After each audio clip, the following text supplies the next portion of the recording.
All right, Jordan. Sudden. Back on the podcast today, and we have a belter. That's a good one, to be fair. He'll be really good because he's a class lad and he's had a brilliant career. But before we get into it, a massive shout out to Capo. Yeah, flying at the minute, the boys. They've sponsored the pod. I've obviously got the merchandise on. It's best I've seen you as well, so they must be doing something right. They must be doing, if they can make me look all right, they must be doing something. But yeah, and they've got some big news coming soon. So, and obviously Adam Morning, local lad, mate He's of our ours, mate, isn't he? Yeah. and he's doing really So well. I had a meeting with him the other day and he was like, I don't want you trying to sell shit. Don't try and sell shit. He's already I'll doing do that. Yeah. So he's like, just keep it natural, have a Yeah. chat, tell them we're sponsoring you. That'll do us. That's it. But yeah, so big thanks. Cheers, Morning. Cheers, Capo. Cheers, boys. Matt Jarvis, everyone. It looked like a free kick coming, got headed out to the edge of the box, and I ran on, bang, right foot, far corner post and in. That's the goal that got me in the England squad. And he would just run, and he could jump as well. Clatter everything. And he would just go through everyone like a battering ram. Yeah. Car with a trailer on the back, and it's got a big Harley Davidson. And Stacky just was like, I'm getting on that. He goes, oh, hi, Matt. He goes, it's Martin Tyler. And I was like, yeah, I know the voice. Yeah. I was thinking, here we go. Like, oh, what am I going to be doing at Sky here? You know, this is great. And he goes, I don't know if you know, but I'm the assistant manager at Woking. And I was like, what? Right, Jordan, we're back. Are we on? How you doing, pal? Let's go. In fact, let me put my phone on airplane mode. Sorry, pal. You've not got any friends. Oh, no, I I was going going to call you. My mum that. Yeah, she just texted me, to be fair. Yes. Sorry. How are you? All right, mate. Yeah, I've had a good weekend. You have scored after 2 minutes. 2 minutes, yeah. I thought it was a mistake at first. No, she can't be. No. Yeah, Edda, 2 minutes in. Was it? And we never looked back after that. It was flying. 4-1 win. Yeah, it was a good win. You're up to about 8 or 9 for Ninth, yeah. Dizzy heights, man. Buzzing. Yeah. What was it like when you edited it? Powder didn't go in your face, did All it? my hair come out. Picking my hair back up. When I edited it. Good header. Good header, yeah. Yeah. Great header. How long did you play for? I played 70 stiff as today. Oh, yeah. I actually had, because we're going to get onto shit sports with our guests now. On the Sunday as well, it was even better weekend because I won a Crown Green bowling competition. And I think that's why my hips are knackered, you know, all the lunging. Getting down. Yeah. Why are we playing Crown Green? President's Cup for my dad's club. And it was like bowlers and non-bowlers as a pair. You fancy yourself as a So non-bowler? I was a non-bowler, but... How did you find it, like, turning? Like, What do you mean? Well, they I have played a weight, it they have a before, weight, yeah. don't they? Who Front played peg before? and- Yeah, front yeah, peg and- full peg and stuff. Yeah, well, some guy was left-handed, so he'd done me a few times. So obviously he said thumb, so I'd send it thumb and it'd just fuck off the other way because it's the opposite way around for left-handers. I don't know what you're on about. Do you? Yeah, I get it. I've thumbed it in a few times. That's not that. No, it's not that sort of pub.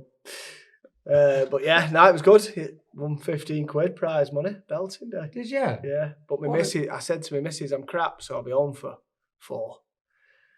I kept ringing her saying, do you want the good news or the bad news? Bad news is I won't be home till 7, but I'm in final. So, Bet she must have been so proud. Yeah. Even better news is I won a $5. yeah. The other 10 is gone. But we're 45 down because I've spent it at pub. I got her a takeaway at way home, so she's Did you? all right. Yeah. Yeah, just can't complain. Yeah, so in terms of like sports like that, our guest is like unbelievable at table tennis. Oh, well, you just told me this. I didn't know this. But it's in the genes, isn't it? Yeah, well, he's not in the shorts, like he said. No, both my parents were England #1 table tennis players.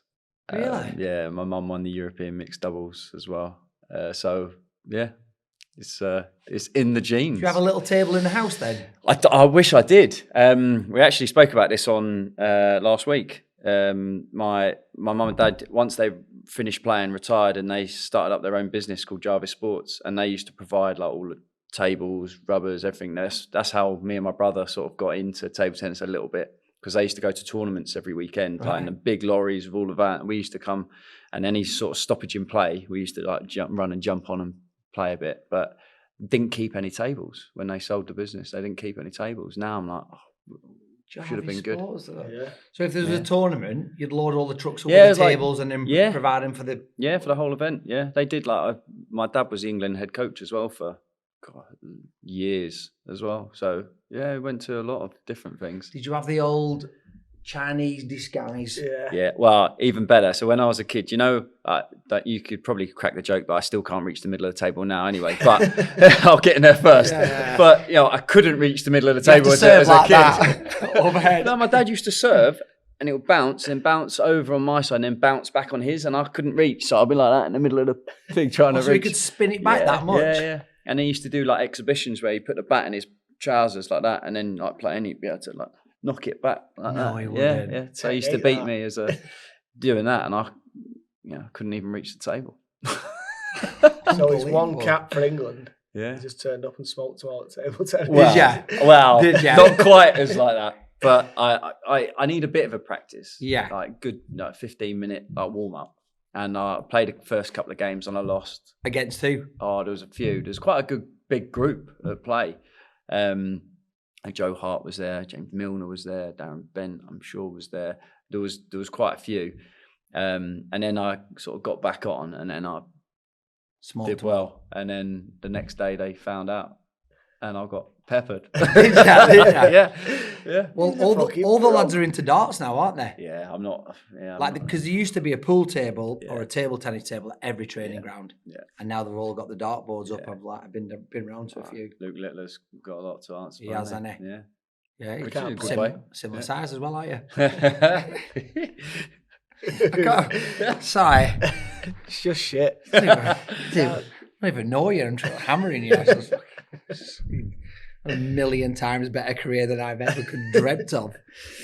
So yeah, talk about the England lads there. Obviously, like just looking through some of the names, like I suppose, was it hard that you only got one cap? Because me looking back now, like I can't believe you only got one cap. But who was in your age group who you was?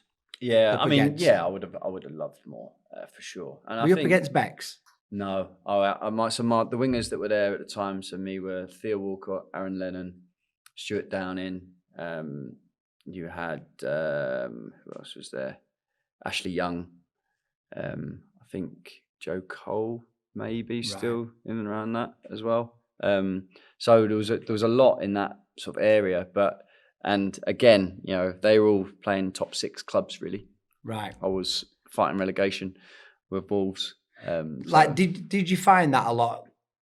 Not that there were any kind of like favoritism, but you still get it a little bit now in the younger years where a lot of the lads are from your Man Cities and like the Arsenals and stuff like that. And it's because they dominate possession in the under 21s, the 19s, they have 80-90% possession. The lads hardly have to defend. The wingers have got the balls all the time.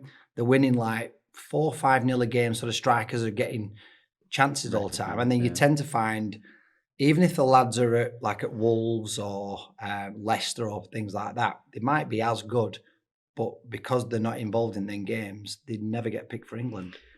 Potentially. Did you feel like as an older pro as well, not an older pro, but in the pro game? Yeah, I didn't get selected for any of the schoolboys all the way up. I literally just like got in the first team, which was incredible. So I can see how it is like that.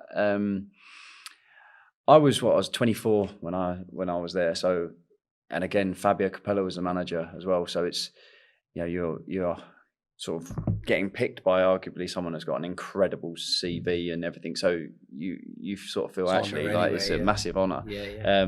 But as I said, I was coming from a team that we were struggling in the league, fighting to stay up, and the rest of the squad was they're all playing Champions League football. So it's a very different, I suppose, vibe. But they were brilliant with me.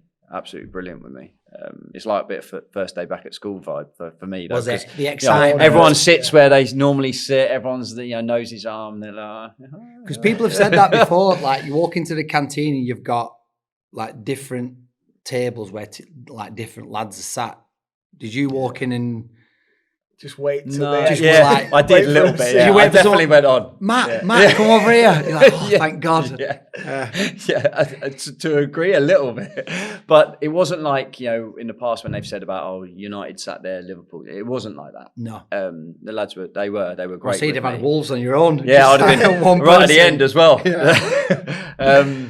But the only thing I didn't know was so Capello, he had quite a few rules, but I think he was more towards his end of his. So I think he was a little bit more relaxed. But the lads say you all had to be together before you could go into the canteen or the dinner, and then you all had to be finished before anyone was allowed to leave.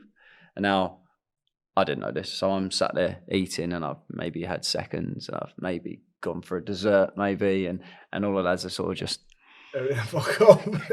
Come on, fat. And then they're like, "You finished?" I'm like, oh, yeah. And then someone's like, "Oh yeah, we can't now." I'm like, "Yep, all done." Yeah. Everyone's like, "Right, up we go." I was like, I okay. quite like that though. Was Yeah. that? I suppose that's trying to get Yeah, the kind of team morale, building in yeah. it.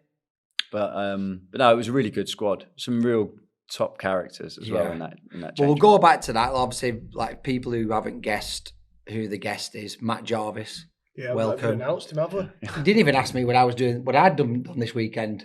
That's how unprepared you were. Sorry, It's all right, mate. it's too late. What have you been doing? It's not about me. No, I heard it's he not. played golf. Oh, That's yeah. all I heard. Yeah. It's not about me. Who's asked? So yeah, Matt Jarvis, everyone. Absolute pleasure to have you on. So going back to like the earlier years, like you sound like you got a bit of a southern accent. Where were you brought up in? So I have to say this, otherwise my dad'll kill me. I was actually born in Middlesbrough, Right. but I was 2 weeks old when we moved to Guildford because my mum was from South and she won, so we went down south. And The women always win. so don't they? so I grew up in Guildford. Right. Okay. So I sort of say I'm a Surrey boy, Right. but on the Because- CV on the CV On your on the birth passport certificate. it's Middlesbrough. But yeah, I was 2 weeks old when I moved to Guildford, so I grew up in Guildford. Because your first club was Millwall, wasn't it? Coming through. Yeah, so I was at Millwall for 7 years as a kid, Right. which I'm glad no one sort of brought up when I signed at Millwall. But I was there for 7 years, but in a good way. Although it absolutely killed me at the time, I got released at 16. I got told I wasn't good enough, which as a 16-year-old being there for 7 years as well was heartbreaking, really. Yeah. But And what was that because of? Like development, Too size? small. I think a bit of everything. I think they'd also signed a couple of wingers in the year above, so they were like, we don't really need another winger. Yeah. But it was like short version. After the game, me and my dad went into the room. There was 4 of them, and it was like, no, yes, no, no. As easy and as that's that. it. And that's it. You're out. They did obviously explain a few Yeah, little yeah. bits, but you're out. And then X Factor. yeah, I know. Yeah. It's like I've been in that room. It's a horrible feeling. It was awful. And there was luckily for me, there was a Gillingham scout right outside the door. And I come out and he was like, look, I know you've just been released, but we'd love you to come. We've got a game tomorrow. So he Love already you." knew, didn't he? Yeah, he already knew. Yeah. But I said no. did you? It killed me getting told no. And It's I a bit too remember, soon, that, yeah, I went home in the car with my Yeah, mum we and dad. Gillingham kid. Yeah. And I was like, and yeah, my mum and dad were like, what do you want to do? And I was like, I just want to play local with my mates. That killed me. Luckily for me, the guy, Bernie Dillon, his name was, he kept on calling me. And it was about 2 weeks. I was still saying no. About 2 weeks later, I said yes. And I went on trial, played about 5 games. And to be honest, I was useless. Like my confidence had gone. But in your head, were you saying no because you'd give up on football? It's like, No, I don't. No, I was Or you never just wanted giving a bit of up. time It just, off? it just hit me too hard. Like Yeah. I'd spent, my whole I was like 9, being at Millwall. I'd gone up every Tuesday, Thursday from school. I'd played every Saturday and Sunday. yeah. And to be getting told no at 16 killed me. Was there any inkling that there was going to be a yes though? Well, I would have. Yeah. Is that what you thought in your head? I would have thought. Yeah. Did yeah. you? Yeah. Because So- like at the time when I got released, I was like, oh, it's close. It's 50-50 or whether I'm going to get one. So I was kind of prepared. Oh, But in okay. your head, if you No. was like, It's even better knowing you. I went in knowing that defo weren't getting one. well, yeah, but you were 5. No, when I was 16, but I still looked 5. I was tiny, so I had no chance. But It's easier that way. It's a horrible feeling. Yeah, and that's what I meant. Like, was you expecting No, a but yes? I was. Yeah, Right, I okay. was. So That's even harder. Yeah, so it did kill me. But yeah, I was fortunate. And then the thing for me was obviously going there, playing 5 games. My confidence had gone, so I didn't play my best. But I remember having that call, or my mum and dad messaging me and telling me that. So I got offered a scholarship at YTS back in the day, at Gillingham, and it's just like a light bulb moment for me, and like confidence wise. So I got released at 16, and then I was playing in the first team in a championship at the time for Gillingham at 17. So Is that how quickly it came about? Yeah. So I'd done my first year YTS, and then I went on pre-season tour in my second year YTS with the first team, and then I got in. So what's the difference, right? Because you can't improve that much as a player Confidence. that quickly. Is that what you think it is? Massively, yeah. Okay. And I think a bit of freedom, like if you can remember Millwall, I'm talking. Were Millwall in the champ at the same time? Yeah, Were they both in the champ? Yeah. Gillingham. Yeah. Okay. But you remember what we're talking about now? I'm 39, so yeah, a fair few years ago. Yeah. It wasn't the nicest of places to be at Millwall at that time. I bet, so I think a bit of new lease of life, a bit of confidence, a bit of freedom, maybe. Yeah. Do you ever think, like, the lads that said no? Do you ever think a year later they was like, they had a chat and was like, we fucked up. Well, yeah, I'd like to think so. But also, because I played against them quite a few times in the first team, we won or scored against them in every game. So that's a bit of like 20 years later when he's gone on and played how many Premier League games? Did they ever think, we really messed up there? Or did they just think, well, we made our decision? Yeah, but also it's you then look at the players that they signed in your position and you're like, crap. No, not that. But you say, did they get into the first team? Did they play? No. A lot of the time they don't, do they? No. So go on. Confidence, new lease of life. Yeah. You've signed. So did you get into the team did you do a year as a scholar and then you've gone in, or was it that first literally pre-season? No. So I did a year as a scholar, okay. And then I went away with pre-season, and then I sort of got in that way, yeah. So how did that come about then? Did the gaffer just include you in a pre-season tour? Yeah. We went to Latuke, and I did that, and then I scored in a few of the pre-season friendlies. I'm sure I played against Folkestone as well. It's like a local one, which I scored in as well. And then I think you then start. You remember when first team needed a player, and they just come up to you. We need a right back, and they'd go, "Oh, right back, go on, you go up." Like I started getting a lot more like, they need a player. Oh, you go. So I started training with them a little bit, and then I was playing reserve football. I was doing that, and I got the opportunity to go in the team. I think Paul Shaw. I can't remember Paul Shaw. So way Gills played at the time, they played 4-4-2, but the middle four, they had like 3 pretty much centre mid players, and then they had Paul Shaw on the left, and he used to just float in behind. So they played like effectively when they were actually in possession, they played a 3 in midfield and 1 behind. But then defensively, he would just revert back to the left. And so that Paul Shaw was either injured or ill in this particular game. And so that position sort of came up, and I played as a winger. Was you an out and out? I was out and out winger, yeah. So what do you think about that nowadays? Because obviously, there was a big debate about the England game. Did you watch the England game? And everyone's saying you've got Kane up front and we've got no wingers anymore. You've got a right footer playing on the left, a left footer playing on the right. We have at the minute. It's the only thing we can do is come inside and play back inside, and you've got strikers who are making the runs or not making the runs because the ball never comes in. Like, I don't see any wingers anymore. No, I love the old school winger. I used to be, get you paint on your boots, whatever it was, chalk on your boot. Yeah, stay wide, take players on. I don't think anyone takes anyone on these days. Madueke did for when you cut inside and then went back down the line and cut it back. Yeah. But when you get the ball as a wide player, my first thing was to try and take someone on. Whether it happened or it didn't. That was my first. Nowadays, if you look, they get the ball and their first thing is, "Oh, can we keep possession or can we go?" it's entertain. Fans want to be taken off their seat. You know, I could feel it from the crowd. Like, as soon as you get the ball, the crowd and I used to love that. And I don't feel like there's that old school winger anymore. I think it's starting to be like people are starting to realise that actually crossing the ball, actually you're going to start getting a few more goals. Do you know what it were? Like, I blame the Spanish. Yeah. No, I do. Pep. Yeah. Pep. Blame Not even Pep. Even like before that, when Spain national team just dominated tournaments and they just kept possession. They never give it away.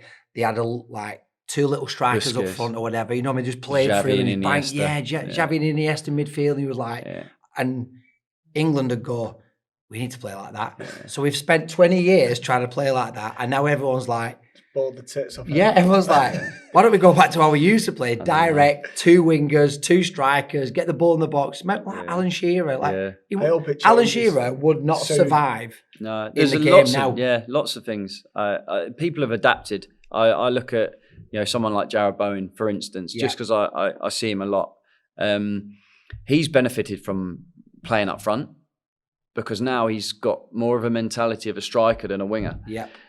Even though he can still take players on and go down the line and try and cross, his first thought now is, I need to get a shot off or I need to go for goal. Whereas before it would be like, I go down the line, see who I can cross to and that. But now he's got that mentality, which now the game's full of numbers. How many goals do you score, assists, chances created, XG and all of that. Now that's what people look for. Whereas he's sort of bought into the striker's mentality of, right, go for goal. And everyone seems to be like a Salah. He's exactly the same now. He used to maybe take players on a bit more. Now directing us straight to goal. Well, I don't think the wingers anymore. They're like a wide forward, aren't you? That's what you class the wide. Like, you can play anywhere up front of the three. Yeah. The excitement is sort of taking people on, and pace. Yeah. Like Elanga. Someone like that. He's got so much pace and quite directness. Even like a Harvey Barnes is like quite direct. Yeah. There's not so much of the fancy stuff. He's get the ball and goes and you does. You can't name many more though, can you now? Wingers. Well, like 20 years ago, you'd be able to name loads. Yeah. Even back like Giggs and Kanchelskis. And see, I know it's a bit of a controversial one, but like Doku, he's the something different at City. Like they are all quite not regimented, but like it is quite not predictable as well. It's quite predictable, but he's like the bit of the. He will drop his shoulder and go on the outside. But then it's productivity. But then he does lose the ball a lot and then gets dragged. Exactly. So that's the problem. Exactly. No, because he can't. If we need to take risks, last 20, he'll come on. Yeah. So, did you work on that as a player? 100%. Like, you worked on your pace, work on like squaring people up, one-on-ones. Yep, all the time. Because that was massive in your game, weren't it? Yep. As a kid, all the time. There's a funny story that I've told once before, but so what am I? Probably 16, 17, 18, well, maybe 16, 17. So summer holidays, like off season. So I'm over the local park. I've got my mum and dad and my brother with me. I've got some, I say cones, I had like a fishing rod in the ground. I had something else for me to like go in and out. Genuine story, this. I had my brother in the middle. He was firing a ball out to me so then I can dribble around, or my dad, or whoever it was. I'd dribble through the cones and then I'd have to knock it down the line and whip crosses in. And I had my dad and my brother running. Your mum? No, my mum was in goal. My mum was in goal. Genuine. And then obviously we didn't have any net in the goal line in the local park, so she would have to run and get the ball and then like bring it all back, and then I'd start again and I'd do like however many on this side, and then I'd go out the other side and practice on the other side. And that's how I sort of started. Do you know what? I really hope that was the season, the off season where you went back and then you went with the first team. Imagine if it was. If it was, it might well have been, but I can't guarantee it. Yeah. And then throughout my then whole sort of career, I loved like doing the extra work, and I say very lucky. I was fortunate, especially when I went to Wolves, for instance.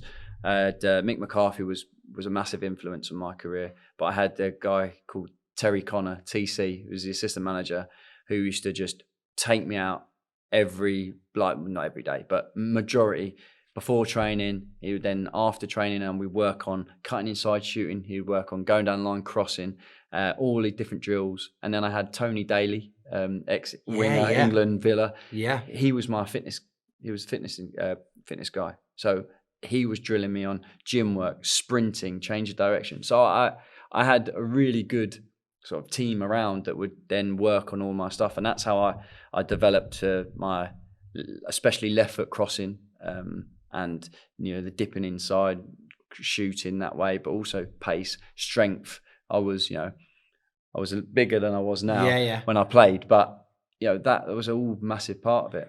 Because I was going to ask about like Anthony Alenga, because you see all the videos on him and how much work he puts in. He basically trains like an Olympic sprinter. And you can see how that now, like back in the day, was that, well, you kind of answered it, but like, was that kind of thought process there for you, or was it just definitely literally for me. Drills out on the pitch? Yeah, definitely for me. I used to do loads of sprint training, right, to try, and because it was the one thing, even if you're not a great footballer, if you've got pace, it's worth its weight in gold. So it's really hard to defend pace. So I used to work on that all the time. But you look at Alanga, but you look at Marcus Rashford 2-3 years ago. I am a massive fan of him, but back then, as a wide player, how would you stop him? He was unstoppable. Yeah, I think really that's what people said. Like the only thing you can't coach against is pace. Yeah, you can't, can you? Yeah, because as a fullback, how if you can maybe get a good tackle or something, but if he just keeps putting it behind you and keeps running and going, you've past got a midfielder who can just drop it in. Yeah, it's an awful. It, so. What? Pace. It means the ball. I got dragged on Saturday because the ball went over in behind, and I must have had 2-3 yards on centre half. And Jono was, after the game, he's like, I had to bring you off because the fucking linesman ran past you. I was like, it's a great decision. The linesman. So how long was you in the first team for Gillingham before you got your move to Wolves? 3 years. 3 full years. Yeah, well, pretty much. Like, as well. Yeah, pretty much. But I would say 2.5 full. Like in the first. Yeah, brilliant. And I was. That's a lot of games. Yeah. For that age at that level. Yeah, yeah. Especially a year before you're getting released. It's mad how many times that happens, isn't it? Yeah, there's a lot of people that have done that, and I wouldn't. Maybe it's probably been my thing to spur me on. It's your catalyst, isn't it? I'm going to prove everyone wrong. Absolutely. So I wouldn't want to change it. That's the way it's happened for me. But it was brilliant. I loved it. Absolutely loved it. And I had some really good group of players. When I first got in the first team, there was a really experienced team. At Gillingham. Yeah. So you've got a lot of players that were older, 30s, like 30, 31, 32. And then you had a couple of youngsters that were in there. And they looked after me. I would be the one that was sprinting, and someone take me out, and they'd all be around helping, and I'd be the one at the back running off like. But they gave me loads of different advice. They helped me in and out and training. So I was really fortunate in that to grow up and to learn my trade in that, because I think the biggest reality check is when you're playing reserve team football. Win, lose or draw, it doesn't really matter. No. When I then got in the first team and I don't track a runner and everyone's hammering you, and then your guy scores, and then if you're losing a game and you don't get a bonus and lads can't pay mortgages, then there's a problem. Yeah. So you grow up pretty quickly. Yeah. So I had a really good grounding. Can you remember your initiation when you came into the dressing room? Do you know what? I think I got away with one. I had to sing, at Christmas and get pelted by eggs and flour and all sorts to get my boot. I was, but I had Andy Hestard, who was a player manager at the time. I had him and the assistant manager as my. But I was cleaning their boots, so it's like a bit of a lose-lose one for them. I didn't really have an initiation. You remember the lights out though, don't you? We talked about that before, didn't we? Yeah, we've had a fair. Yeah, we spoke about it off camera, but lights out. I mean, in the youth team days, it used to be, someone walk in and lights go out, and you just have to duck. Like, have you get down? Get under bed, the boots would be launched. There'd be all sorts. It could be any time, at any point. You just walk in somewhere, lights out, lights will go out, and everyone just paddle into each other. Or not me, that. No, not me at all. I remember being attacked by all the first teamers with coat hangers. Yeah, walked in. Like, I can't remember what I was bringing in. you know, like we used to knock on the first It's like team the bibs, door. the balls, Yeah, pump so whatever I everything was up, make it bringing all in, sure. and then the lights just went out, and they'd all prepared themselves with coat hangers and just whipping your legs, and it was like It was brutal back then. bastards, yeah. Yeah.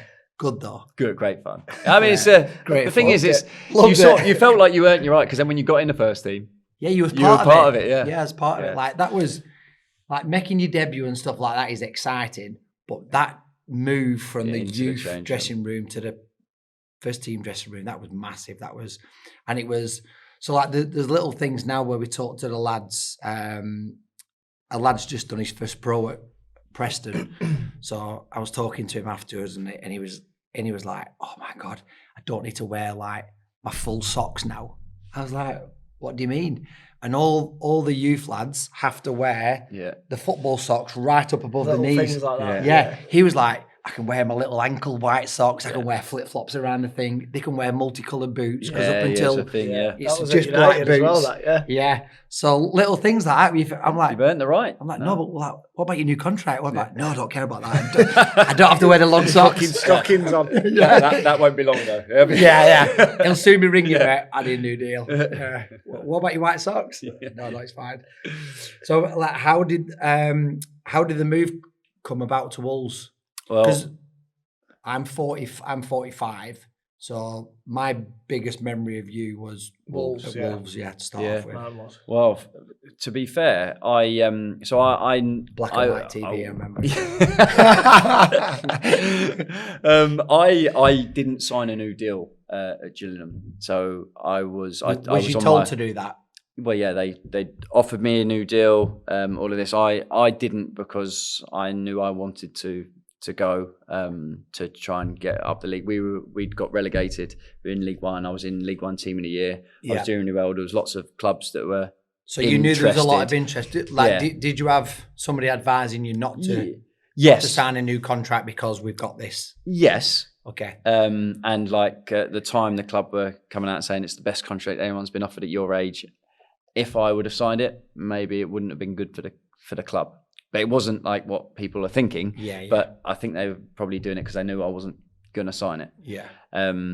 But I remember I'd actually played. So I signed at Wolves, but I actually, when I was playing for Gillingham, I had a hernia. And I was, 18 years old. I had a hernia. And at the time, there was a manager, Stan Turner and Ronnie Jepson were the managers. Yeah. And they refused to let me. Well, they cancelled my op, I think 2 or 3 times. So I couldn't have it done. And I basically, by the end of it, when it was coming towards the end of that, I didn't really train during the week.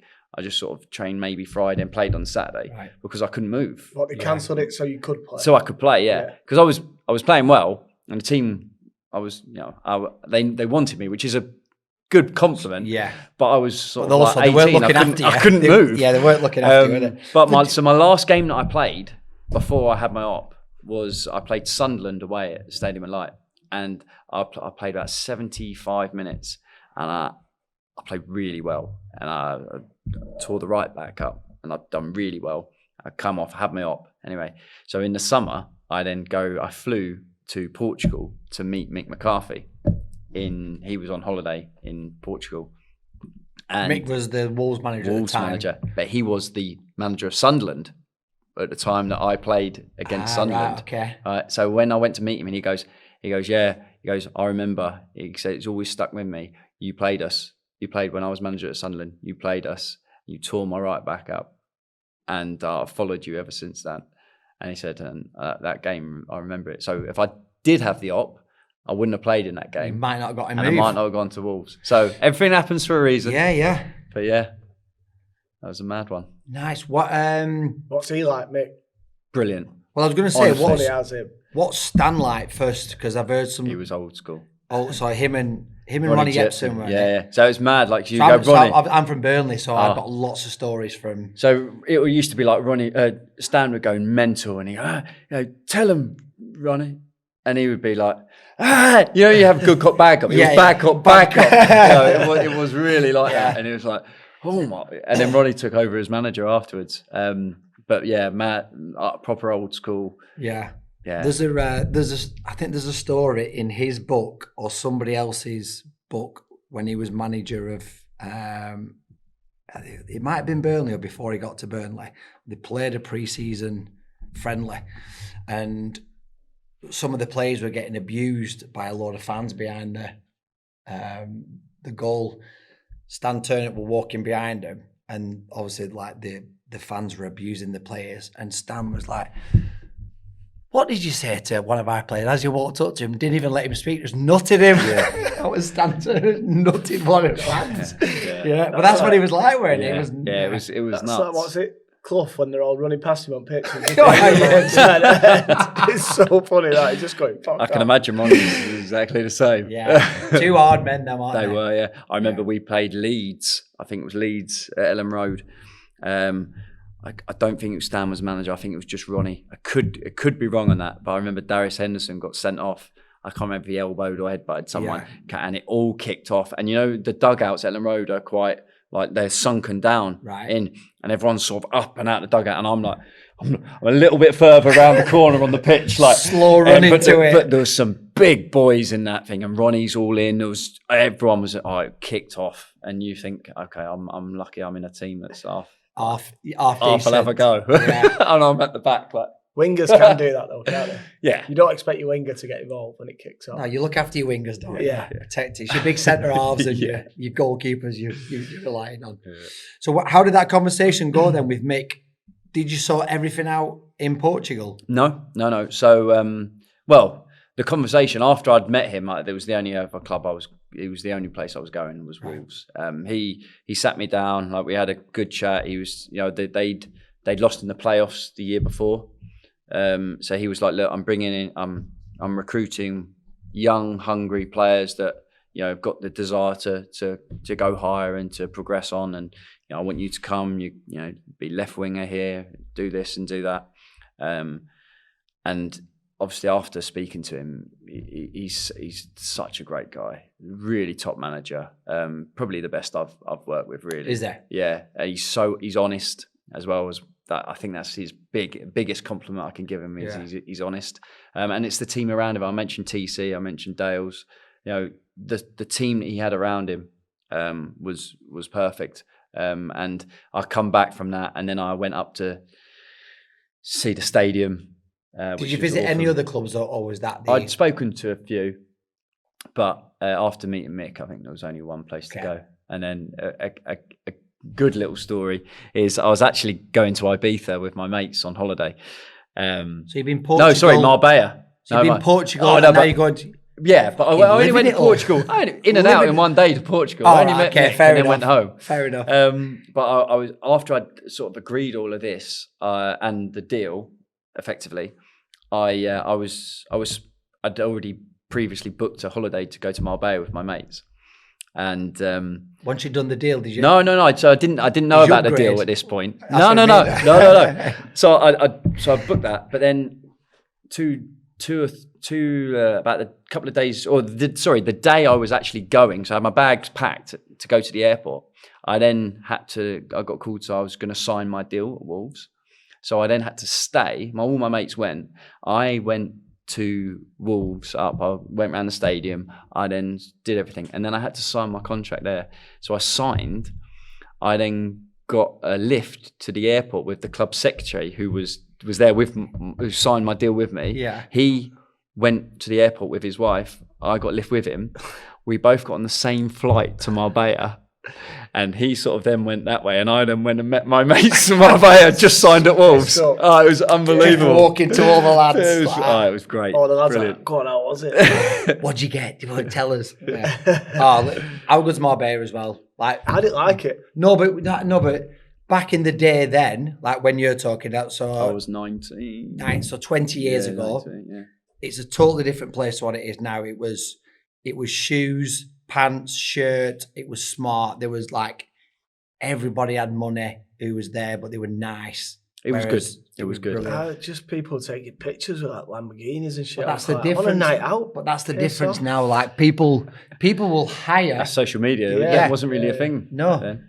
people now will hire them Lamborghinis for the weekend and drive and get people to take pictures yeah, of it. you know, like the Port Road. Yeah. You have to pay like 50 quid to get down that, don't Yeah, you? because there's a barrier, isn't just there? so they can show off. Yeah. Right, so this is how much it's changed, right? When I first went, that's what it was like. Like you had to wear a shirt, your shoes, like no matter where you went, and I loved it. The last time I went, there were guys with England shirts on pouring pints over the red. But the funniest thing that I saw is this. I can't remember if it was a Lamborghini or a Ferrari or something like that. But it comes, you can hear it, can't you? Yeah, down Port Road. Like this, and it comes round, and everyone like moves out the way. And this guy had his window down, and this lad just leant over, and he had a massive rubber cock, right? And he just went and stuck it on the back window. So this guy goes to, because you can only go like 5 miles an hour. He's going like this, and he's just going like this on the bike, and everyone's like just up in stitches. He didn't have a clue what was going on. He was like waving to birds. Yeah. It was Good. brilliant. Shit like that needs to happen. That went last time. I cocked up there though, because I went with the missus and like another couple. No, you've cocked up, that's it. Yeah, well, that's what I mean. And I went, she was like, it's not great here, is it? I was like, I shouldn't have said it, but it just come out. I was like, be good with the lads. And then I was like, what the fuck have I just said there? She was in a foul mood all night. Oh, it's brilliant. What kind of team did you have? Did you go up that first season? No, second. So first season we actually missed out on the playoffs by 1 goal.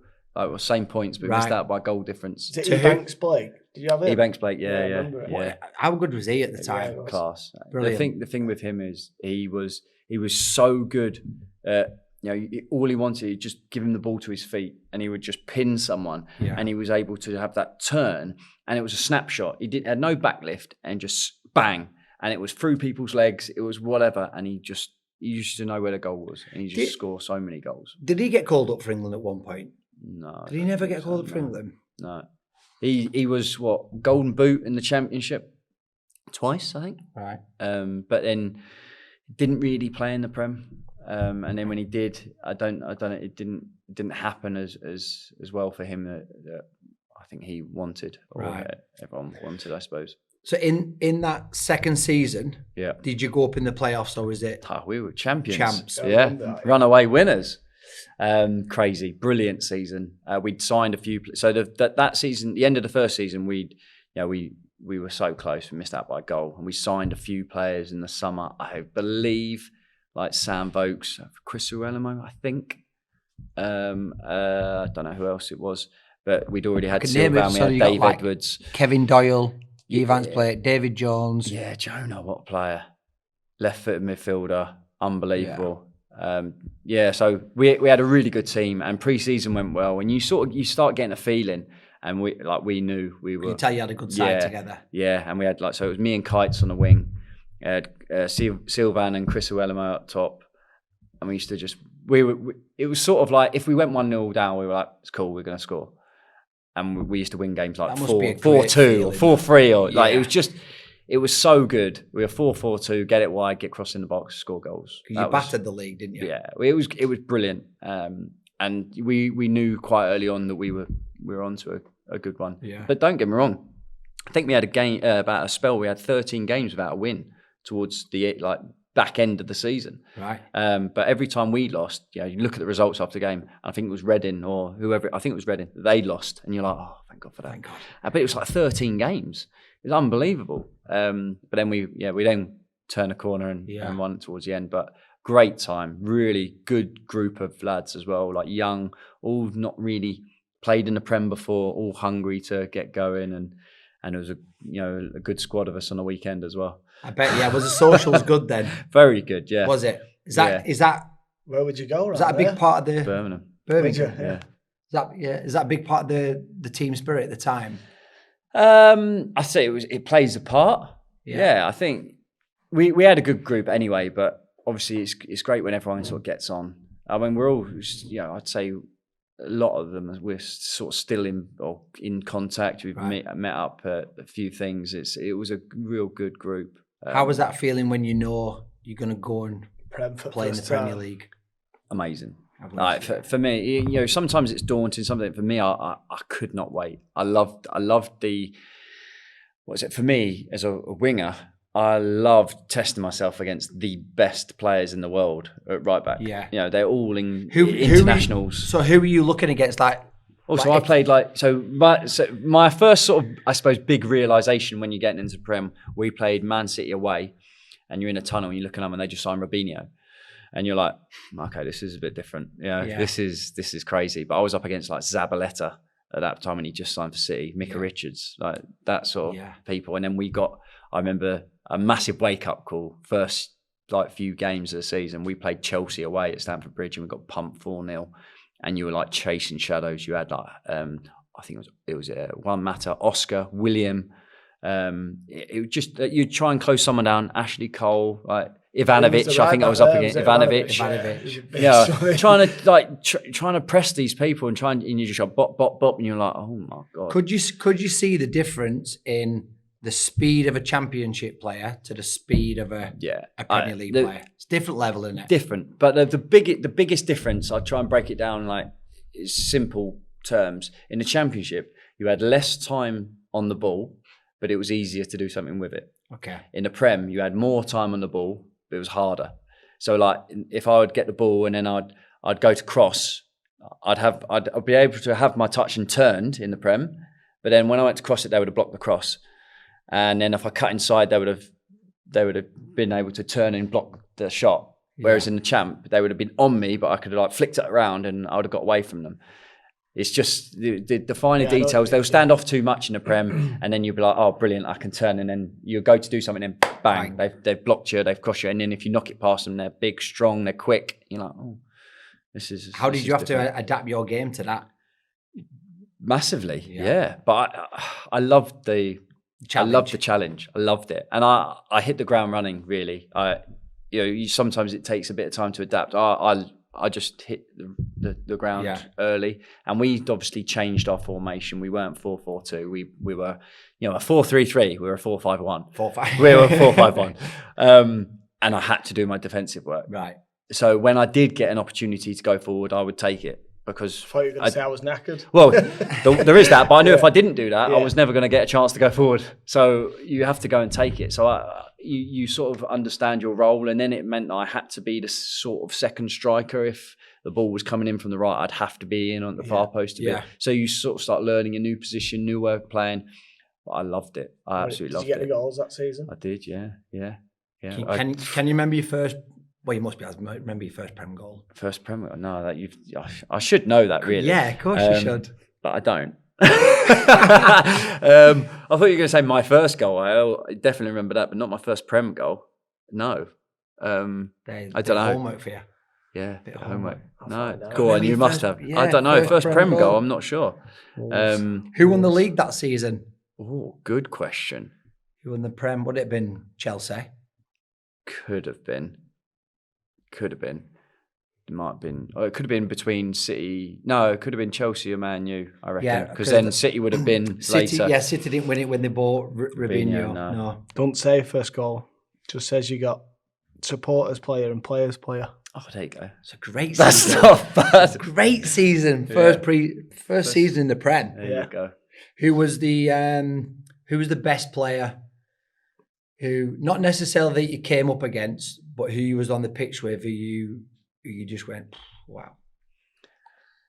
I suppose there'll be a few. Tricky. I think Hazard was. He was flying the money. He was unreal.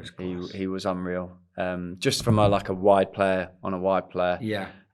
Just the way he could drop his shoulder and spin away and his burst of pace. But even like William, you knew what he was going to do. He's got that right, and he'll go right. But you couldn't get anywhere near him. He was so sharp. I still like coming up against. I only ever played right wing maybe once, potentially twice a season, and that was only to run and chase Ashley Cole the whole time. He's the best fullback that's ever played in the Prem. Do you know what? Somebody else who said that the other day. And I can't remember him being that good. Yeah. No. But I'm saying like if I don't remember him like because I never used to watch a fullback. left back, yeah. Do you know what I mean? Because I'd always be looking at like Thierry Henry or Hazard or something. So I never really remembered him being that good. But everyone says he's the best ever English left back and one of the Premier League's best ever. When people say that, I go, oh yeah, actually, I wish I'd watched him more. The thing is, as I say, I only played right wing once, maybe twice against Chelsea, so I had to chase him back. But yes, Chelsea dominated possession, so it was not easier, but for him going forward. Why was he that good? Just he had everything. Like his engine. Like if he was sprinting to get forward and you'd have to chase him. But then you'd be like, oh, right, it's my run back. And he straight back. He was quick. He was strong. He was brilliant tackler, 1v1 defender. You're great on the ball. You know, you're just like, everything. It was a nightmare to play against because every time you had that opportunity to take him on, one, you were shattered from chasing him down the other way. Also, that like he had everything defensively, you know, quick, but able 1v1. Like look at him against Ronaldo. You know, Ronaldo's phenomenal, and he was like loved that, and it was so difficult to play against him. I tell you what, I do remember. He never looked flustered. No. He never looked panicked. Sometimes they saw that, innit? Yeah. If you fit, you chill out a bit, don't you? You know you're gonna. You're confident in yourself as well. You can read the game, but some fullbacks you can see it like the like if he gets behind me, I'm in trouble. Yeah, Ashley Cole never really looked like that. No. All right, not your first ever Prem goal. What's your best? Have you got a best? Favourite? I've got a couple, but I've got two. One at night time when you kids have gone bed and you sat with a cup of tea and you replay it, with a biscuit, Go on, your two. I'd say two or three. I'd be very quick with them. The first one is the reason I picked it is because it was Wolves versus Aston Villa away at Villa Park. Wolves had never... Big rivalry. Wolves have never beaten Villa away for 30 years or something it was, 25 years, whatever it was. Early kickoff on a Saturday on telly. We won 1-0. I scored a volley. Just, I say edge the box or just inside the box, volley. It looked like a free kick coming, got headed out to the edge of the box and I ran on, bang, right foot, far corner, post and in. Brilliant. But the reason I bring that one up is because that's the goal that got me in the England squad. Because when I went, it was that weekend, early kickoff, went home, Sunday, get called up for England. And Capello, when I first saw him, he goes, that goal got you in the England squad. Oh, you said you were close, but that goal got you in. And I was like, so even though it was a good finish, but it's the importance of that goal. Who phoned you for that? Oh, I got a text message. It's gutting, really. Did you? Yeah, because I know nowadays, is that like South. Is it a girl? I got a text message to start with, and I've heard quite a few stories from people having wind up of text messages, even phone calls. So I didn't really believe it. And then I got a call from the FA to say like, oh no, look, you have been called up. You need your passport. You know, this and this.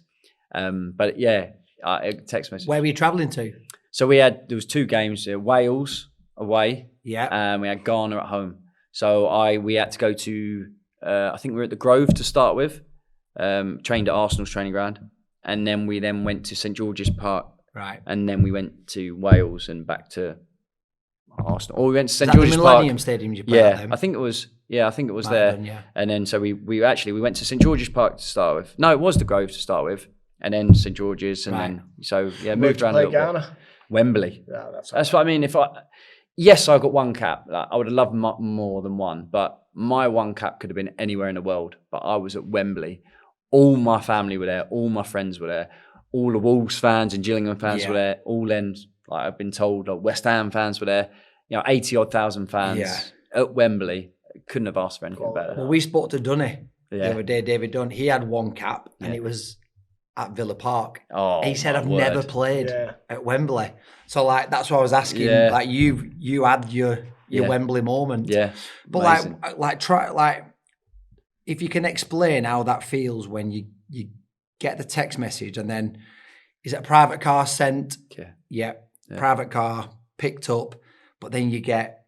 I know, like I could, like as a kid, it's all you dream of. your England tracksuit, Honestly, yeah. your England bag. Got my suit. I've kept everything. Have you? So, that feeling to have that though, and to know you've earned it. I think my biggest, one of the biggest moments when I walked into a changing room, you see your shirt with Jarvis on the back, and you're like, what number was you? I was 15, 16, 15, 16, yeah. Oh, so good. Just to see it and I just didn't feel know it. you actually got a cap. Yeah. I got an actual What do you physical mean? cap. I thought it was like Yeah. when they called it an England cap. I didn't know you got a cap. Yeah, physical cap. Yeah, Yeah. I didn't know that. Yeah. I thought it was just a word for it. Not the on the moon. I've got my boots still with the grass on. I never wore them after that. I wore them boots with the grass on. I got them. Have you had them encased? Yeah. Yeah. And I got my cap. And the kit man at the time was a Wolves fan. Right. So he got me. So it was 1-1 the game against Ghana. Asmo Jean scored, who was at Sunderland. So I've got his shirt and my shirt signed by all the lads in a frame. That is just for memories. Like I wasn't a big collector of shirts. Like I hated it asking people after the game. I felt it was awful. So the shirts I got. Did you ever ask it? Like there must be someone. The only player that I really wanted and I never did was Giggs, because he was my idol growing up. Like that's left winger, like perfect. But I never did. I felt really awkward. Yeah, it was awful. But Ryan. I would have loved to. Ryan. Yeah, but the thing is, when you sort of getting to the end of the game and you're sort of having a look around, where is he? Ref, you're gonna blow off. I'm gonna be. But no, I never. Did. Ref just blow when I'm right next to right him. here. Right, go on. So that's that was your first goal that you liked because that got you in the England side. So it'd be quick. Yeah, I know, but I said it'd be quick on the other two. The other one was I think it was Wigan away. Right towards the end of the season, I just cut in from the left and whipped one right into the top corner. Loved it, wicked, absolute stanch. Stanch. Yeah. And then last one, I don't bring it up that one because it was actually for Wolves against West Ham, so that's a bit. But it was live on Sky. And I had a big touch across and whipped it across the side. And then my mates had asked me to do a celebration. Actually, it was on the Marbella trip. Okay. Quite a few years before. Yeah. And I'd never done it. And it was on Sky. And I ran over and I did the big goggles like that into the corner. And it was right on Sky. And so it's just like a nice thing to remember. And the lads remember it. Oh, they were loving it. Yeah. So good. Class. Just quite quick. Imagine, Yeah. That was the first one. When you were talking before, do you reckon that goal got you to West Ham? Did you move to West Ham quite? I think it was about a year after. Right, okay. So not as instant as not as instant. About a year. But yeah. Good club though, that, isn't it? Big club. Bet you was buzzing. Yeah, big club. Yeah, well, I was club Big record club. signing at the time. Yeah. Which is great. Pressure. But but top club. I think you feel Remember like what you went for? I think it was. What, I think it was 12.5 12.75. Yeah, 12, I think it was. I think it was. Yeah, 12.75. It's about 100 million now, surely. Easy. Filed signing me for 20 grand, and I felt that pressure. So I can imagine what you felt like. No, but the pressure crumbled him. Oh, no. The pressure crumbled him. Could not play. Did you get some stick off the lads when you go into the dressing room, like jokingly stick? Just one of them. Good. You know, like in training or something, you have a bad touch. Oh, record signing, how much? Yeah. But let me just go through some of the West Ham names. Like I know, so obviously the Wolves names, but then you go to West Ham, and you've got Andy Carroll, Joe Cole, Colton Cole, Kev Nolan, Ravel Morrison, who everyone said was the absolute joke, but off the field stuff. Mark Noble, who was unbelievable. Stuart Downing. Just them names, like big. I mean, big names. There must have been pressure going in there. Yeah, I mean, they were great with me, and it was also good because it wasn't like I wasn't signed. I was signed to, like the season had started, so I signed. I think I trained on the Friday. I think it was either I trained Thursday, Friday, or just the Friday, and then we played away at Swansea, and I played straight in. So it was quite nice because you're in straight away. Whose position were you taking over? I don't know. You don't know? I don't know. That's the awkward one. That's the awkward one, yeah. He's trained on the Thursday. Yeah. I've got a chance for Saturday. You sign on the Friday. Straight in. Bastard. But for me, it was great. Like, just because you go straight into it. And like, I didn't know the lads, but you played against them. You get an understanding. And just straight from the training pitch on the day before, you get a feel and they know what I'm going to do. And I know what they Were there any want. difference in levels in the training? I suppose you've only had, but I mean, like the week after, could you see the intensity? Yeah, I mean, it was a good group, a core group of like British core players. I think if you look through the spine, you had James Collins, Jussi Jääskeläinen. I know he's not Brit, but he played in the Prem for a long time. Yeah. Jussi in goal, Ginge in the centre half. You had like Joey O'Brien was there as well. Then you had Nobes, Jack Collison in the middle of the park as well. And then you had like Kev Nolan, Andy Carroll, Carlton Cole, like that sort of spine.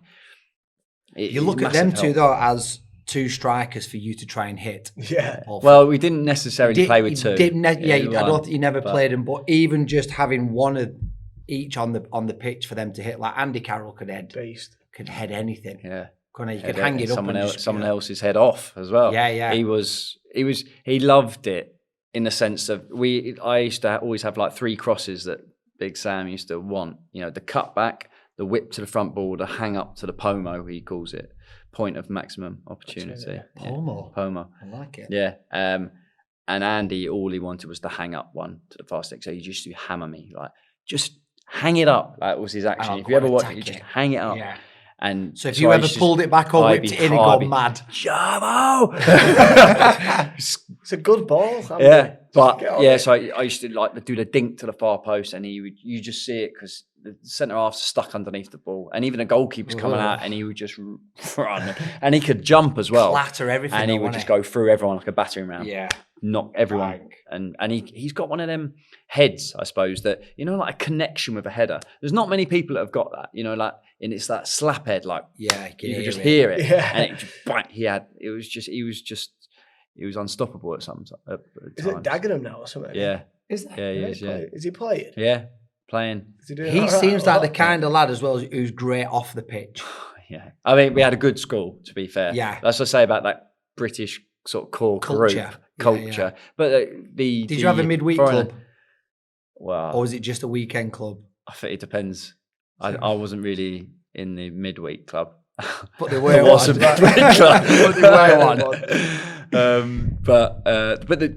To be fair, like players like Czech Kyoto, when he signed, he was just he loved the culture and the just the banter, I think, around the training ground. I think he was like one of the first sort of foreign players to really embrace it and loved it. And he showed how good he was on the pitch as well. Which club was you at when you was telling us the story before with the young lad? Oh, that was at Wolves. Was that at Wolves? Yeah, I mentioned it. I've told this story before, but if everyone knows, like Graham Stack, what a character! A brilliant goalkeeper as well, by the way. But he come on loan to us at Wolves. And tell us the first one when he was on the motorway, and then it'll kind of give the idea of what he was like. So we had a Christmas do.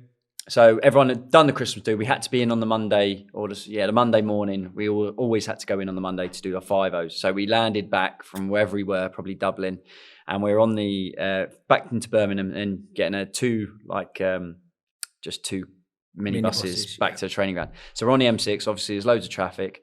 About 50 yards up the road, there's this car with a trailer on the back, and it's got a big Harley Davidson. And Stacky just was like, I'm getting on that.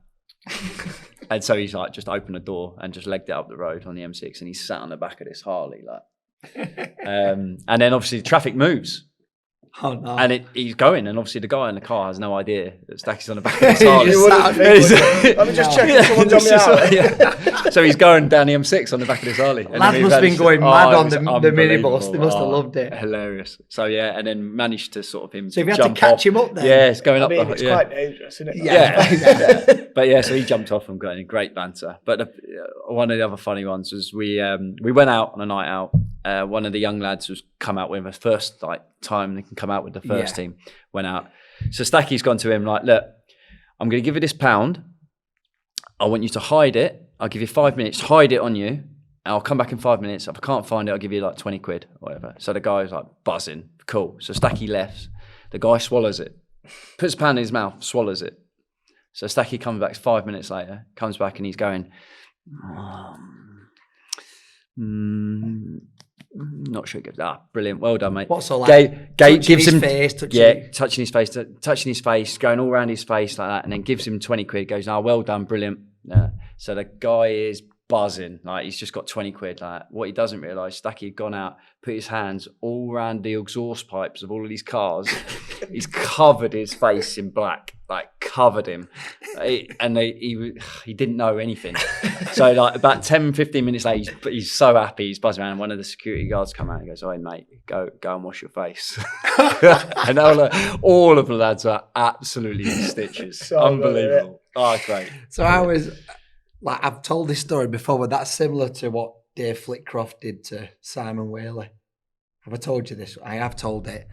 So we were all in a circle. You know, you used to go like famous names of that, and then you go like Sylvester Stallone. So then the next person had to be like S or Sharon Stone. You go around the circle like this.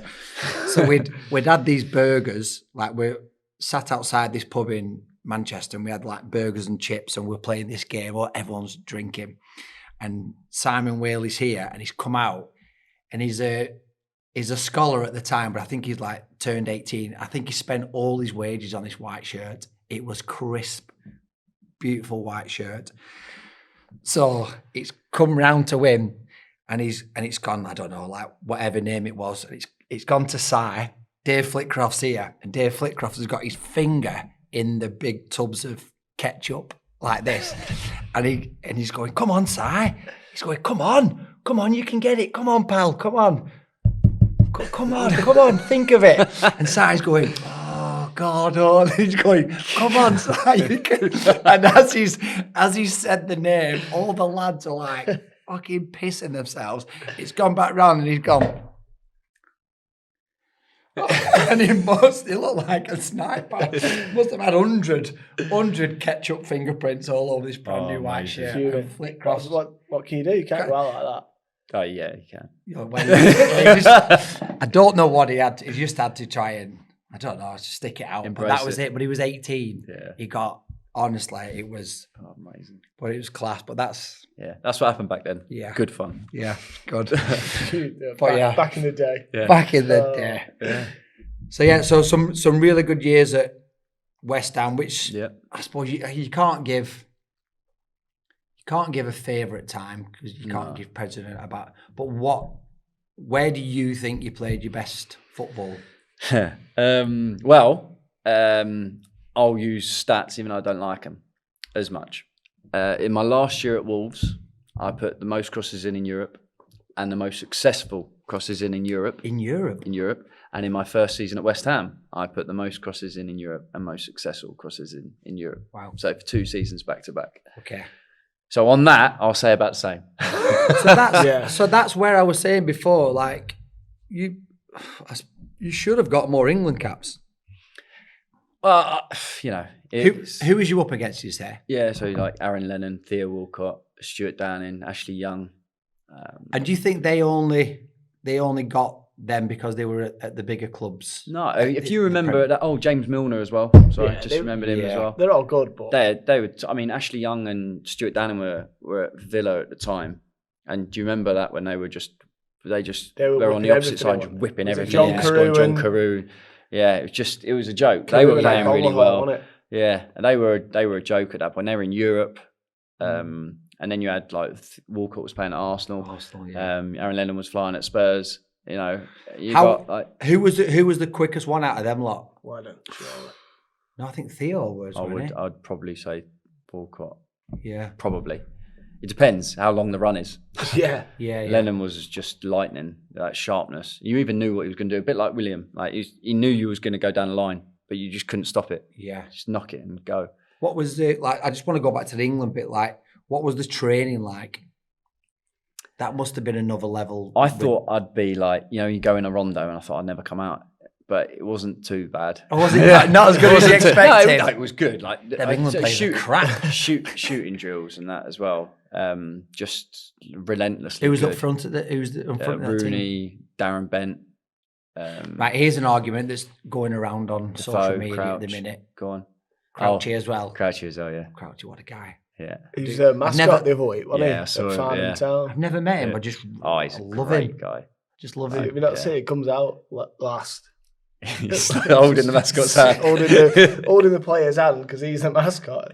And then, like, when they line up, like, you can't even see the player behind him. Why is he a mascot though? I lost his bet. He lost the bet. Lost Fantasy- the fantasy league. Fantasy Yeah. Oh, did Premier they? League come bottom, so Yeah. that was his fault. Me and my missus just listened to the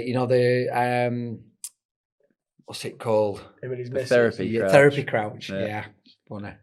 Yeah. Not to plug any other Yeah. podcast, you know what I mean? Yeah, so there's a debate going around, isn't there? Yeah.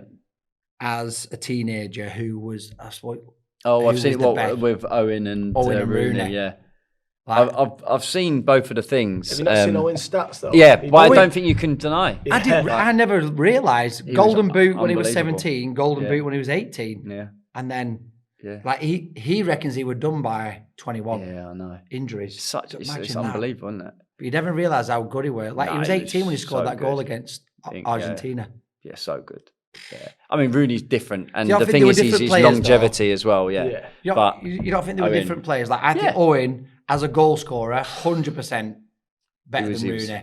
But Rooney as a player, yeah. But I don't think that was the debate, was it? was it not? They just said like who was better at 17 and 18, It's Owen. and I think Do you think you're going to go for It's got to be, hasn't it? yeah, I think at that age, To get Yes. Golden Boot, yeah. but Well, no, but Rooney's that's just going off goal scorer. Because I remember Rooney playing in the Euros at 18, and he dominated France. Yeah, it Yeah. was good. He depends dominated what it. you're actually putting it down to. Who was a better goal scorer at 17, That's what I 18? mean, yeah, You've got or who's Michael the Owen better all player. day long.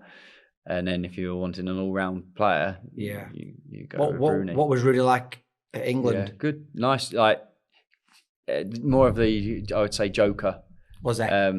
But I mean, he just had everything, didn't he? Really, like as in on the ball, he was unbelievable. He worked hard. He was fast. He was quick. He was strong. Aggressive. Aggressive. On his back there. So good. So like, good. just In the drop with, ball. just with everything. Oh god. Yeah. You won't want to face him. No, would you? no. He's And he all gets Red Ross, isn't it? Yeah, he gets the rage, but he gets even better with it. I love watching clips of him just sprinting the whole pitch back Yeah. to tackle someone. Yeah. The one in And America where Yeah, he the one in sprints America, back, yeah. wins Tackles. it, knocks it up, and they score. Yeah. That's like But that the sums last him up. 20 doesn't seconds it? though, innit? That sums him Yeah. up. Yeah. Really. Yeah. Who was the most impressive in that group when you came away and you went, I think they're all really like they were all Yeah. top. If I was going to say just one that always sticks in my mind was a finishing drill just at the end of the training. Capello must have like whoever it was, one of his I say mates, but one of the staff. Yeah. It was literally one that you'd get the ball and he'd sort of pound. It wasn't like set back, it was like flick it up and he would just knock it to the side of him. Yeah.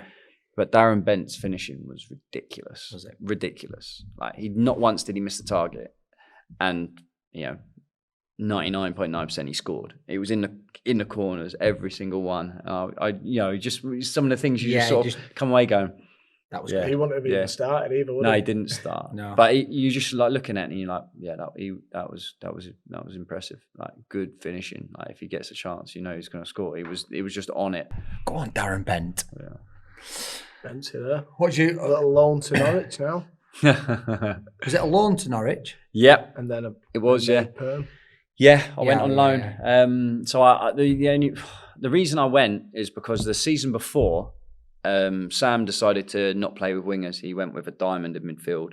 So I didn't play that off. I played, I think, 11 games that Bloody season. Spain, that is. I 'Cause know. of them again. Just trying to go into the. And who was that? The gaffer. Sam Allardyce. Yeah. That surprises me though. He didn't really change. No, but did he towards the end of his time at West Ham, so that was his last sort of bit because he finished at the end of that season. But I didn't play. I played 11 games. I'd come on when we were losing and try and go back to wingers and try and get something. So I wasn't one of them that I didn't want to sit and I didn't want to train all week and then not play. I hated that. So at that point, I did pre-season at West Ham, but it was one because we'd done well the year before. We were in Europa League, we were in the qualifyings and all that. So the ones that had played all season, they actually got the time off. So it was the other ones that came in. So we were in, and we were started at I think we had our first game at the 20th of July, or something like that. It was early. Yeah. So I was in. So I did a full pre-season. I then I played all the Europa League games in there, and it was Slaven Bilic. He just got the manager. And so I played, I was playing really well. I then started the season. We played Arsenal away at the Emirates, won first game of the season, won there. I played the last half an hour. So I played the first about 4 or 5 games of the season, but I didn't start one. But I came on in every single game. Did you mind that or not? Well, we'd signed, Lanzini was playing, Dimitri Payet was there. Right. Payet, remember? Yeah. And he come, yeah. And I was like, so I spoke to Slaven, and he was great. I really enjoyed the way training was great. The way that he sort of, I suppose, approached games and everything. I really enjoyed it. We had a conversation with him, and I was like, look, I didn't play much last year. I really want to. He was like, look, I can't guarantee you're going to start every game, but you can see you've played you've come on in the first 5 games. You're going to be involved. You're going to be in and around of it. And I was like, okay. And then it got to everyone, transfer deadline day, I'm sat on the sofa watching it on the telly, and I get a call, and I was like, Norwich. You knew nothing of it until that point. No, they were like, Norwich want to take you on loan. It's just a loan, not with a view to permanent, just a loan. And I was like, and I was like, I couldn't handle not playing. So I was like, do you know what? Brilliant. I spoke to the manager, great. Who's the manager? Alex Neil. All right, okay. So I was like, brilliant. So I went and signed. We've got about 10 minutes before the end of the window. I signed. So I went up to Norwich, played my first game. Were they champ? No, Prem. Prem, okay. Prem. Okay, so you're not... So no, so that's, down. Yeah, no, I was in the Prem.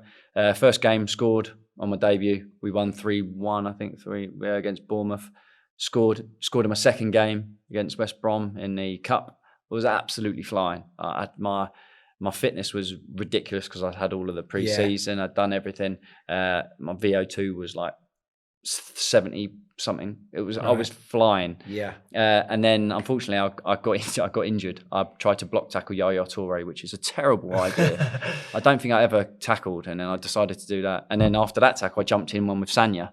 So they sort of broke me a little bit. Right. And so I'd done my medial. Injury? I'd done my medial. Right. So I was out for about 3 months. I come back, I played the rest of the season, but my knee was never right. I was having injections all through the summer, all through the season, just trying to get through. Yeah. And then in pre-season, I had more injections all through the summer. I come back and my knee was sore. And then I had to have surgery on it. And then that was the start. I then had 4 ops in 3 years at Norwich. Wow, I didn't know that. Yeah, so I come back from injury. And then I done my ankle in my first training session back, and I knew I'd done something, but obviously it was my first training session. I'd been out, so I played basically. My medial wasn't attached properly, so I played 7 months of the season with my medial not attached properly. So I had to have it pinned in the summer, and then I got back, did my first training session, done my ankle. Scans showed inflammation, nothing, fine. Jab, through to the next international break, jab. Then Alex Neil got sacked, and it was a bit weird, and I was just trying to get myself fit. Then I said I couldn't do it anymore. All the scans were just showing inflammation. I went to have exploratory surgery, and then all my cartilage, when they touched my cartilage, it all fell off. Oh. So I was basically bone on bone. I was like that on my ankle. So I had microfracture on my ankle, and then obviously I thought I was going to be back in about 4 weeks. So microfracture is where they drill holes in the bone to make it bleed. And then it bleeds, and then your cartilage effectively is dry blood. Yeah. That's your fibrous tissue. So I had that. That and sounds angry. It's not nice. And then that took me about 10 months or so to get back from that. And then I picked up what's called IT band friction syndrome. Okay. Because all my surgery was on my right side. Okay. So when you have surgery, you lose all your muscle, then you build it all up, and then I lost it all again, built it all up, and I started moving different, walking different, and I picked up this, and then they were like, so we had surgery straight away, and then I sort of got back from that. You had surgery on your RT band? I had a clean up and it all, yeah. And then I got myself back fit. It's just taken a long time, and it was awful. It was awful at the time. It's a long time to be off and all that. but I got myself back fit. But Norwich were top of the league in the Championship at this point, and they had a really good squad, and they were playing really well. And I was gotten really well with Daniel Farker. I would have loved to have played in his team because I think I would have done well in it. But he was like, look, unfortunately, I can't just put you in the team. I think I would love to just keep you at the club, but I think for you, you need to go out and play games. And that's why I then went for 10 games at Walsall at that time, right towards the end. Under Russell Martin? Yeah, it was Dean Keats and Russell Martin. Right, okay. And then Russell Martin left after my first game. He went, I was like, I think he sucked me in there. Cheers, Russell. But I loved it at Walsall. It was great. Did he for go me. to Swansea after that? Yeah. No, MK Dons. MK Dons did Yeah, Swansea. yeah. Okay. But for me, I'd done all of this That's a rehab, lot of, and all I wanted to do was play football. Yeah. It wasn't about anything other than playing football and money, not anything. I got Norwich offered me a year's pay up to go. I said no. Everything. I just wanted to play. Yeah. So I did all of my rehab, did everything, and that was a brilliant spell at Walsall just to get back on the pitch and to get back to playing football, and I loved it. And then I bust my ankle and needed a ankle clean up at the end of that. It's a lot of ops, though, in it. That's 4 a lot of ops in it. in 3 years was carnage, and I just had my son as well, so it was So how old are you at the end of the Walsall? So end of my contract at Norwich, I was, 33, coming to, about 33-ish, 34. Okay. Maybe. And where did you go after that? Was that That's Woking internationally, spell? yeah. Non-league, now we're talking. Now we're talking. But at this point, I'm sort of started to do quite a bit in the media because I was injured as well. I'd started to do quite a bit. So I was tell us how that came about. So that was wicked. So I started to do quite a bit of the Sky and other bits and BT, and then I get a call. I'm training in the gym, and I get a call. And unlike you, I know you don't answer any calls that are numbers you don't know. I want to answer because I want to know who it was. So I answered it, and hello. He goes, oh, hi Matt. He goes, it's Martin Tyler, and I was like, yeah, I know the voice. Yeah, you can tell. I can tell, yeah. And I was thinking, here we go. Like, what am I going to be doing at Sky here? This is great. And he goes, I don't know if you know, but I'm the assistant manager at Woking. And I was like, what? And he was like, yeah, like I know you've got offers, but we'd love for you to come down and to come down to Woking. I know you're a local lad and all this. And I was like, this is madness. But I thought about it over there, and I sort of assessed my options, and I thought, you know what? It's local. I've been away from home for 4 years. I've missed my son growing up. He's 2 now. My wife's pregnant. He's 3. My wife's pregnant with, which will be my daughter. Right. I was like, do you know what? This is perfect. The lads were brilliant at Woking. It's part time as well, which helps me. Is it? It's not a bad setup. Yeah, it was great. And then so I signed there, and it started brilliantly. I come on the last 30 minutes in my first game. My second touch, I scored, and then I got an assist, and we won 2-0. So I was thinking, here we go. Second game, I come from the hospital. My daughter had just been born, so I came on the last 30 minutes, got another assist. So I'm 60 minutes in, 1 goal, 2 assists, thinking this is easy. it. And then COVID happens, and that's the National League done. So I then re-signed for the following year. What month was that? It was March. So that was that. It. And did you sign? So I'd only signed right, okay, 2 weeks before that, yeah. So So onto furlough. Well, no. That was the following year. So I signed back up for the following year, and then played that season. And then we played that season with no fans. No fans, no. Although I did have some fans towards the end, which was nice. I think I scored in the first game. There was fans. I'm just like, yes, someone to celebrate with. Yeah.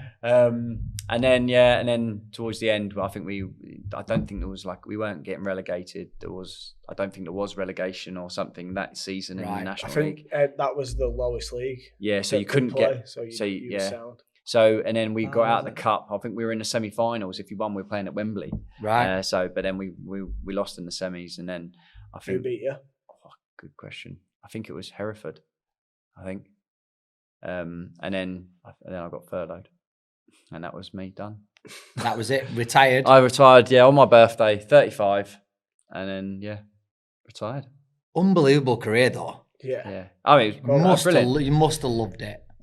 I wouldn't change any of it. I know, like, you say You have have any regrets regrets because of the injuries, though, don't Yeah, you? but They're I not no fault. They're not Yeah, no but fault of your own, are they? I do have not regret. I don't know why I decided to tackle Yaya, but everything happens for a reason. That's made me who I am today. I went through awful time with the injuries and that, but it's made me the person I am. So I don't regret anything. My career was, I started at the bottom, worked my way right to the top, and back down. So I've played at all the levels, got to the national team. Dreams come true. Played at Wembley for England. Played at Wembley for England. So Fair play I to you, absolutely pal. loved it. Just under 450 games, 19 years. Can't complain. Got Woodgate dragged after 7 minutes. Yeah, that's got me up there. Yeah, didn't Woodgate play right back? Yeah. And then he You got must dragged. be buzzing with that. You got him booked and penalty. Give away a penalty, Should and have then been dragged sent after off 10 and then minutes. dragged, What did he say to the gaffer when he was walking It's off? the best decision you made. Thanks, He's gaffer. tearing me a new one. But he's been great because it's come out a few times Has it? in the last few years. Okay. Because someone done it on a podcast. I think Pulis done it on a podcast and it's come up a few times. So, but Woody's messaged and on it's social, so he's cool with it. As a class. It's good to have though, isn't it, when it's you that was the winger? Well, He yeah, was it's flying it's there good as well. that way round. I wouldn't want it the other way. So what you doing now? Trying to keep busy as much as possible. So I still do the media and the punditry, which is great. I'm doing co-commentaries, doing Sky, doing radio, which is great. I'm an ambassador at West Ham, which is nice. I'm there every home game. Oh, nice. I'm a director in a golf events company, which is pretty cool. Any doubles ones? Any what? Any doubles comps? There's it's best 2 from 4. Me and Jordan are very good at doubles. Well, you should come to the next We've won a few, Heritage haven't we, one. pal? We've won a few, and then where did we play? The Forest one. Forest Garden. Pines. Forest Pines. Oh, okay. And it just wasn't my course. Oh, Yeah, I need an open one, me. oh, It was, your Everyone spray. was, you just weren't good off the tee. No, were it you? was crap. Oh. So I let Second it down shot that was day. chippy. Yeah, he did let me down. I won't bring it up. But yes, I doing that, and I'm an advisor to a sports psychology app called Unlock, which is going to be amazing for anyone, athletes, sports men and women. Where can we find that? Is that on the Apple Yeah, Store? it is. Yeah, Unlock. yeah, it's Okay, bro. it's something I really like. I did it myself when I was playing. I had lots of different sports psychologists along the way, and I think nowadays people are a lot more open to it. And I think that little 1% you can get, I think why would you not give it a go? 100%, especially nowadays as well. Like mental strength is Huge. huge in the game. Yeah. Huge. So I'm mentor at the Wolves Academy as well. So the transition from academy to first team, hopefully. Okay. So it's quite Brilliant. cool as well. So you are keeping yourself busy. Trying to, yeah, trying to. Matt- 2 kids as well. Well, yeah, Matt. Well, I've absolutely loved it, Yeah, mate. quality that. And you Thank should you. be. I should be super, super proud of your career, mate. It's unbelievable. Well Thank done. you very much. Thank you for coming on, No, pleasure. Matt Jarvis. Thank you. Thanks, Thank you very pal. much, sir. Thank you. Well, George, I told you that'd be good. Yeah, it was a good one. He's Probably funny, isn't he? better than I expected, I He's think. miles better. Like, yeah, he's got some funny stories. I think people will love that when it comes out. But yeah, thanks again to Capo for sponsoring the pod. Cheers, Mono. Yeah, really appreciate it, mate, and loving the gear.